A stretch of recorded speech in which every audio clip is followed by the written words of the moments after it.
are watching for the very first time, my name is Rita Young, and this is Real Talk with Rita. And this interview was actually inspired by someone that called me a couple of weeks ago and said, I really have this great idea and I want to start a nonprofit. And it's a parent of a child with a developmental disability. And I thought, this is a great topic. Now, for me, I have not started a nonprofit. I have a mission based business, but I've worked for nonprofits. So I wanted to bring on two subject matter experts that actually started and run their own nonprofits and also happen to be parents as well. So I am so pleased to have Aarti Sahgal from Synergies Work and Claire Dees from Spectrum. We are all in the Atlanta area, but welcome, ladies, and thank you so much for joining me today. Thank you, Rita, for inviting me. So, would love to just, if you could tell us a little bit about the organization that you founded and how do you serve the community? Aarti, if you'd like to start. Yeah, so I'm the founder of Synergies Work. It's a nonprofit that serves entrepreneurs with disabilities. We are in the business of closing the opportunity gaps that exist between the disability community and the business community. I started this around 6 years ago. As you mentioned, Rita, I have a young son who has Down syndrome.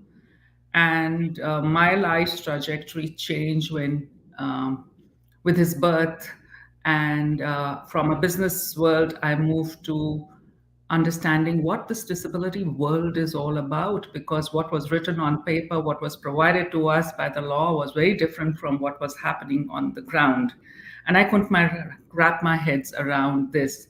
And that's the reason I shifted my career path, and I spent the last many years working with parent to parent, and then with the Georgia Council on Developmental Disabilities, working on Real Communities Project and Project Search. So 6 years ago, my oldest son decided to leave his job with a bank and do his own startup. And that's the time when I looked around and I said, you have a choice. You have that choice of starting your own business, and you will fail, which he did, because all businesses, startups do fail. But also, what happens is they are surrounded by a community that nurtures them, pats them on the back, and tells them, get back on your feet. This is part of your journey. And I said, that's not going to happen to Angad, my younger one. And that's the reason why I started Synergies Work, to build that community and a support system around entrepreneurs with disabilities. Fantastic. Thank you so much, Aarti. And Claire, tell us about Okay. Spectrum. So I am currently the executive director of Spectrum Autism Support Group. We're now in our 25th year, but when we started 25 years ago, I had no idea where we would be now. I didn't even think of starting a business. I was just helping start a support group. So we have become much more than a support group. But at our very first meeting, I did co-found the group because we felt there was a need for a support group.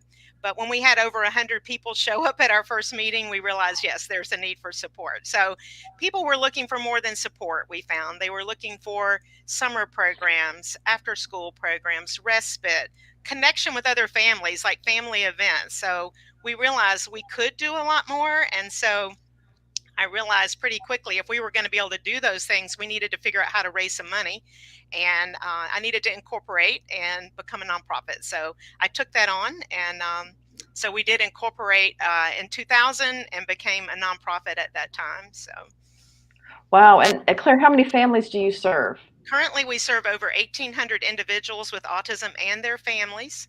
And we do a lot of community outreach as well, training and education in the community. So we have a pretty big reach now. But with the rate of autism just now came out 1 in 36, the needs only continue to grow. And we are always looking to fill in the gaps and supports and services. So we start new ideas almost every month, figuring out ways to fill in those gaps in our community.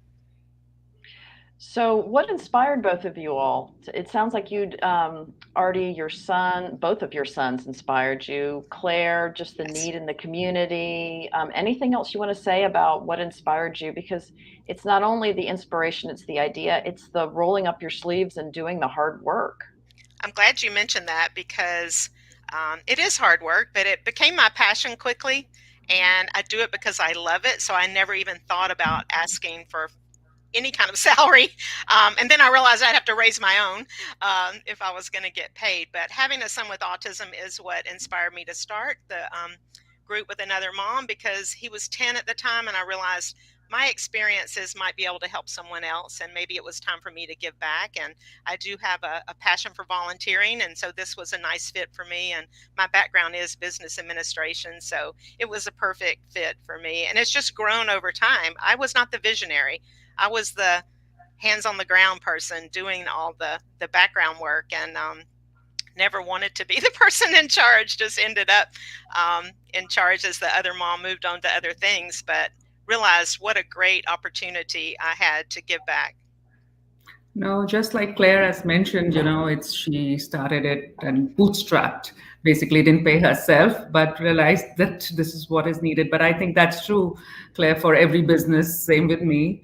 It was you see a need, and there is somebody has to do it. It's really what drives you, what to answer the question why start a business is basically not just, I see that every day. Sometimes people come to us with just an idea that they have dreamt of in the last last week and say, okay, I want to start a business, but business is hard work. That's what I think Claire was also mentioning. It is hard work, but it has to be rooted not only in your passion and your desire, and but also with the needs, what the market is looking for. There is a demand for it, and therefore you should have the resilience to work for it.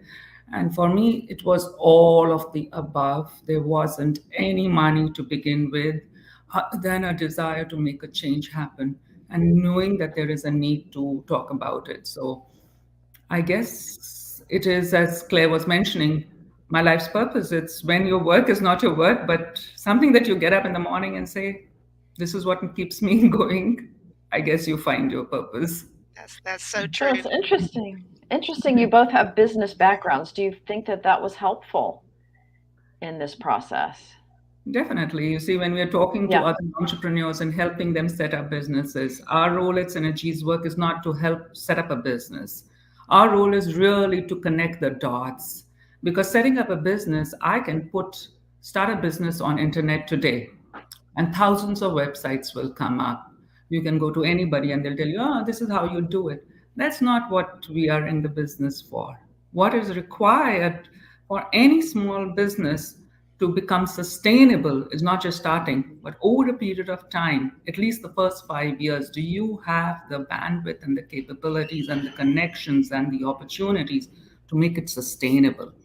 So what we do is, what's one thing that in the disability community that is the most biggest gap or need gap that exists? Yes, there is lack of accessibility to technical education. Less, yes, there is financial gap that exists. But I think the biggest gap is the opportunity gaps in the networks. Because we are segregated, our children are segregated so early in life in the school system under the garb of special, that when they come down to the employment field, there are two distinct worlds that exist. And so, how do we bridge that gap without getting into this separate and special? But say they are entrepreneurs. So, how do I make that happen that they are part of the entrepreneurial ecosystem? That's what we do, not about setting up a business, but making it Okay. sustainable. Okay. Fabulous. Fabulous. Claire, can you tell us a little bit? Okay, so let's just start with someone's got a great idea. There's literally thousands of nonprofits out there, right? So, what's it like to go from that idea to actually starting something? The process, and what might you recommend if folks are in that place? I think first of all, do your research and find out if what you're wanting to start exists already. And you're trying to fill in a gap, a need, find that niche. Maybe volunteer with an organization that does something in your arena, your area of interest, and kind of see what they're doing, how they do it. I love working with interns. I use a lot of college and high school interns, especially ones that want to go into nonprofit business management. And when you work along somebody running a small nonprofit, you see all you have to do. You're the one taking out your own trash and loading the materials to take to resource fairs and writing your grants. And, there's a lot to it. And it's not just all getting out there and promoting your business. So I think it's something people need to get a little educated on before they start their business. And building connections and those relationships. When Aarti mentioned sustainability, that is the key thing. You've got to figure out, how am I going to keep it going? How am I going to build up some reserves? How am I going to bring in the money? You have so many expenses when you start up. I mean, there's a cost to starting up. You have to getting the name is easy. You can go to the Secretary of State site and you can get a name. But you need a board, you need bylaws, you need articles of incorporation. You need to file all that paperwork with the IRS. Then you have a tax return. If you're going to be doing things with families and children, you have to have insurance, and insurance is expensive, I learned. So all of those things come way before you even figure out how you're going to get paid. And for me, I had to learn to write grants. I taught myself how to write grants, but many people hire grant writers, and they're quite pricey to hire a grant writer. But for us, we were benefits of a nice donation. In 2005 from the Sugarloaf Women's Club. They chose us as their charity to support, and we got a check for $45,000. So when we got that money, I wasn't thinking how I'm going to get paid. I'm thinking, how am I going to put that money into adding camps, because we need camps for our kids. And so that's kind of what my motivation was let's make these things happen. Never thinking that my time was worth something. I was just a volunteer running an organization, and many of my friends that are running small nonprofits are still not paid. And they're in their 5th or 6th year, 7th year, and they're like, oh, how do we figure out how to get paid? But for me, it was my passion, so I didn't think about getting paid. But I did reach a point where I realized, when Aarti says bandwidth, my bandwidth is only so big to do everything on my own. And so I had to figure out, how are we going to keep this program going? What's the succession plan here? What if something happens to me? Who's going to run it? They're not going to do it like me, working 40 hours a week for nothing. So we came up with a strategic plan and figured out how that was going to happen. And I do have to raise my own support, like a missionary, to be able to cover my salary and to add some small team of staff as well. So my business background, if I didn't have that, I don't know if I would have been as successful. But I feel like I say a lot of prayers, and I feel like God has blessed what we're doing, and that things do fall into our lap often that I was not even looking for. But building those long-term relationships in our community has proven to be the most key marker of our success, I think, because people know who we are now, and people want to support what we do. Local businesses, we have regular grants we get on a yearly basis. So I think Aarti's nodding her head, but I think that when you start it, you're not in it for the money. You're in it for the cause or whatever your passion is, and that's my 2 cents. I think everything that Claire said is true, Rita, but only one thing that I would add to everyone who's listening and is wanting to start a nonprofit. I say that all the time when we do these business help entrepreneurs. Think of nonprofit as a business. I hear what Claire is saying, and I totally believe that every business actually has to be driven by purpose, even if it is a for-profit organization. Because if you're not driving it with a business purpose, then you are in the market as a merchant, as a exchange of goods and services. It's not a business which will be sustainable. So everything has to be purpose driven. But think of nonprofit as a business organization. If it is not being driven as a business, then it remains a small charity. So it has to be rooted in all business principles. What Claire mentioned, you need to have a succession plan. You need to have your bylaws. You need to have all the other safeguards that are needed to build your business. I do want to add, perfect, Aarti, add that just because you say nonprofit, it doesn't mean you can't make a profit. And a lot of people think charity, but you want to make a profit. But what you're, doing for people, many of the things we provide is at no cost for families, but we still have to figure out how to make a profit. Yeah, so do we. And so it's just, as you're right, absolutely, Claire, it is just the registration of your business, whether it is a 501c3 or is it a for-profit LLC. That's all. Everything else remains the same. So 25 years, right, Claire? And Aarti, how long has your nonprofit, has Synergies We're works rather? babies. We are 6 years old. 6. Okay. So in other words, this doesn't happen overnight, right? So if someone wants to start something in 2023 or 2024, it may take some years for them to see some results, correct? Not really. Not Oh, not really. really. You think, Not okay. really. Nope. You have to start seeing results. Otherwise, there is no reason why you are doing what you are doing. Now, what that results is what we need to define it. Are you going to break even in year one, break even in year two? Is it going to be revenue break even, or is it going to be a profit after tax, post tax? What is your financials look like? Yes, you have to see that. It doesn't mean that, it depends on what you're defining success as. But 5 years is what research has shown for new businesses. The first 2 years, 50% of all businesses fail, irrespective of wherever you are, whatever you're doing, whether you're VC funded or what, not VC funded or a nonprofit. The chances of falling through the cracks are very high in the first 2 years. They continue to increase for the next 3 years. Okay, so you need to have a plan, a strategic plan, at least for the first 2 years, and then continue to see success before you say, yes, I have become sustainable. Okay, fantastic. So if someone has a great idea, but they don't know where to start, where would be the first place you might point them to? Synergies work, of course, Rita. Okay. Let me see if I can bring up your, okay, let me see if I can do this quickly. Okay, so here's one. This is, Aarti, this is your organization, and you've got an event coming up soon. So if folks are interested, this is an award ceremony for individuals with disabilities who have started their No. own business. No, tell us again. So EDDie stands for Entrepreneurs Dedicated to Diverse and Inclusive Excellence. This is the first time in the country that we are spotlighting, celebrating entrepreneurs in different fields, whether it's technology, creativity, social impact, new businesses, or physical location products and goods and services. So from all over the country, we have had applicants, and on 27th April, we have chosen winners or finalists, sorry, please excuse me, not winners, finalists in each of these 5 categories.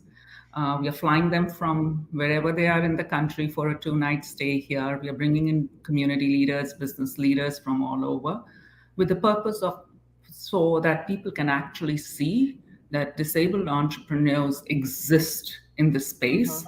They are innovative, they are doing groundbreaking work, and so that the gaps that exist can be bridged in one place. We are not talking about creating a separate economy. We are just saying all our resources that exist for every entrepreneur should be available to disabled entrepreneurs because they are doing some great work. So that's the April 27th, the event here at Sandy Springs. But what to answer your question, Rita, before, and I'll just take a minute, is that we are accepting applications for aspiring entrepreneurs to Igniting Ideas program. The application is open till April 15th. So if you are an entrepreneur with a disability or you're a parent but have an individual you're taking care of who has a disability, but he is or she needs to be the primary stakeholder in that business. For us, that is important, that the person with disability is the primary stakeholder of that business. And you don't know what to do next, but you have a great idea. You've tested it around your friends. You can apply for this program. It's a 5-week program. Every week we are meeting for an hour and a half, where you will do your product market fit, you will get your elevator pitches, you will know whether the business is feasible or not, and you will walk away with an EIN number, a website, and a 1-year access to a free email. So that's the way we are igniting this entrepreneurial movement in the country. Fabulous, fabulous. So Claire, tell us what's going on with Spectrum. I know you always have something going on, right? There's multiple events and things. Yeah. We do. We always have something going on. We just started something called Table Talk, which is for adults on the spectrum to meet friends, and it's using a speed dating model. And they go around the tables in 5 minutes. We give them a little prep on how you ask appropriate questions, and on the table there are little buckets where they can draw questions. They're making friends, they're getting phone numbers, making connections. It's not about finding a love interest. It's more about making a friend, and we have seen it's just taken off. We have a wait list every month now, and the show Love on the Spectrum actually came and filmed our first one, and that was kind of exciting for our individuals participating because they all felt like they were Hollywood stars. But we'll see what comes of that. But we do have a lot of family events. We love volunteers. So if anybody out there is interested in starting a nonprofit, working in the disability community, I encourage you to volunteer, and we love volunteers. That's how we pull off most of what we do. But we have an egg hunt coming up April 8th. We have a Mom's Day Out event April 29th, which is a great time to network with other moms. And then we have a fishing day on June the 10th. And all of these events require a lot of volunteers. They're super fun. You get to interact with families and individuals on the spectrum, and we do have fundraising events. That is an important part for us of how we raise money, is doing fundraising events. So some people love to learn about events and volunteer to learn about all that's involved in running an event. So it's a great way to learn from another nonprofit. That's how I've learned a lot about running events, is from volunteering at other people's events. Maybe volunteering at a gala or a silent auction. So we have those things as well. So I just say, go to the website, check out our volunteer opportunities on our contact us page, and you can choose what interests you to volunteer with and learn a little bit in the process. Yeah. So again, go ahead. If you're interested in starting a nonprofit, the best place is to volunteer with an existing nonprofit, right? And then if you wanted to go to the next level, if you thought, Claire, you talked earlier before we went live about there are consultants that you can talk with to help you walk through the process. Yeah, and people like Aarti are doing that, but there are consultants that will actually give you free consults and give you kind of a run through of a list of things you need to know. A lot of people go to an attorney, a CPA first. You're going to pay a lot of money for that. So I don't advise spending all that money on the front end when you could do it for $250. But there is a cost for filing and doing all with the IRS. So you're going to look at your startup, not even including setting up a website and all those things, of probably close to $1,000. I'd say $750 to $1,000 you need to be prepared for initially. But I mentioned all those other costs before, though there are costs that you need to take into account before you get started to realize you have a little money to start up. And you can get a provisional nonprofit approval so that you can start accepting funds before you're officially approved. I think they've got a little Aarti, you may know this, where you can do a fast track to get your nonprofit started. Yes. But a couple of years ago, it was taking 12 to 18 months for people to get a nonprofit approval. But now there's you can do it within 6 months, I think now. Maybe quicker. So there are organizations, Rita, I just want to put in, there are a lot of organizations who can get your organization registered for you, from Stripe to Zen Business to all of that. You pay a small amount, you log in. Everything is done nowadays on the internet. You could do that easily. But coming back to your point, before you start, you need to know your why and how you're going to make it. That's the most critical thing, not registration. Registration is simpler of the two things. And are there filing requirements and things that people need to be aware of? So it's not that you just file, you get, approved or status, and then you start working. There are things that you are required to do, right? To file with IRS, et cetera. Did I get that right? Yeah, you do need your bylaws in place. You do need to register the company, and then the bylaws have to be approved. You need to have a board of directors. If you are starting it with a family member, if you're alone, then you need 2 other board members who are not related to you. But if you and another person from your family are already on the board, then you need 3 other people or something like that. So there are a lot of these little rules and regulations to ensure that the money that you raise as a nonprofit is in compliance with the bylaws of the organization. And those are used appropriately and not misappropriated. Okay. And you said that there are rules, so you can't have your family and friends be your board members. You can, but then there are safety nets of having additional board members also Okay. on that committee. You need at least 3, right, Artie, that are You, not you need, family you need members. 3. And you do have to file an annual tax return. Yes. Um, 990s you need to follow. if you file don't file your 990s, you will lose your nonprofit status. Oh, there is also a fine, Claire. And a fine. Yes. And there is a fine that you get if you are late in filing your Okay. Yeah. Okay. Anything else that you may want to advise folks that I haven't already asked about? I think I just want to go back to the whole thing is that sometimes this is just another way of, you have to run a nonprofit or any business, whether it is a for-profit or without profit organization. However, it's just a registration process. But every business has to be rooted with a purpose, and it has to be run efficiently. Otherwise, nonprofits get a bad rep. You need to employ and have the same HR policies, Claire will tell you, which are in like any other organization.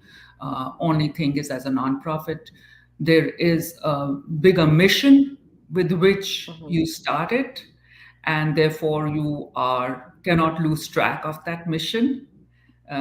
Because as Claire, you could hear in her voice, and I would say that the same, it has to be rooted in a mission. And we do want to make a difference. And I'm sure there are a lot of people who are wanting to do that. So keeping that purpose in mind is very, very critical. And Artie mentions mission. You need a mission statement. Our mission is to provide support, education, and resources for individuals and families impacted by autism. So everything we do, we have to make sure it goes back to that mission. You know, it's not like, oh, we're going to start this. It's like, does that fit our mission? So it has to fit our mission, our whatever we're doing, you know. And I think passion plays a big part of it. But to me, your integrity is so important. And when you're a nonprofit, you have to be transparent. I mean, your 990s are public. People can look at what you're doing, right? So you have to exercise, I think, an extra measure of integrity. And my husband, you know, does a lot of volunteer work for me. And I'm like, you know, I can't really pay you because you're my husband. You have to kind of come along with me. But I say, because for me, I have to be transparent with my board, with the community. And I can't say, yeah, I'm just paying my husband to do this. So he does a lot of volunteer work. I can count his volunteer hours as in kind, but yeah, so every time I get, like I'm working on this new building, you know, we have a new building and it's going to open this summer, and everything I do, I'm like, I need 3 estimates. And one of my architects said, is that in your bylaws? And I said, no, I think it's for my own integrity and accountability that I've done my due diligence and that I'm going to get 3 estimates on everything. That's my own thing I've made up, but I feel like it's important that I do everything with integrity. Yeah, that's so true, Claire. Congratulations on the new building. Can't wait to see it. That's awesome. I think one of the things that we do very well, and we encourage all the entrepreneurs to do it, and I'll share it in 1 minute, Rita, if you have time. Sure. Yeah, absolutely. To tag from Claire's, what she mentioned was so important, integrity. We call it PVTV. So I encourage all entrepreneurs to do that. P stands for purpose. So have a purpose statement, have a vision statement, what you plan to do, have tenets. That is, how will I achieve this vision that I have assigned for myself in the next 2 to 3 years? And what are the values that you have? And put them on a paper. What Claire mentioned, that she follows that integrity and she does that. But if we have it on paper, because we get so excited, sometimes you see a new bright little thing and you say, yeah, I want to do that. But listen, hey, does it fall in line with my PVTV? Is it in alignment with what my purpose is for my business? Is it in alignment with the values that I want to work with? So that's like a guardrails, and that keeps you focused, and it allows you to test every decision you make whether it is in line with the values that you have assigned. So that's critical. That's one thing that I would encourage everybody to do, is start with that in writing and share it with your board, share it with your employees again and again till they know it by heart. Fantastic. That's a great format to use, Aarti. Well, our time together is over. Again, I want to thank you both so much for your generosity in taking these 30 minutes with me to educate our community. I wish you both the very, very best of success, although you don't need my well wishes. You are doing so well in your own right. But continued success to both of you. And it's just such an honor to know you both. And I just feel so blessed this morning.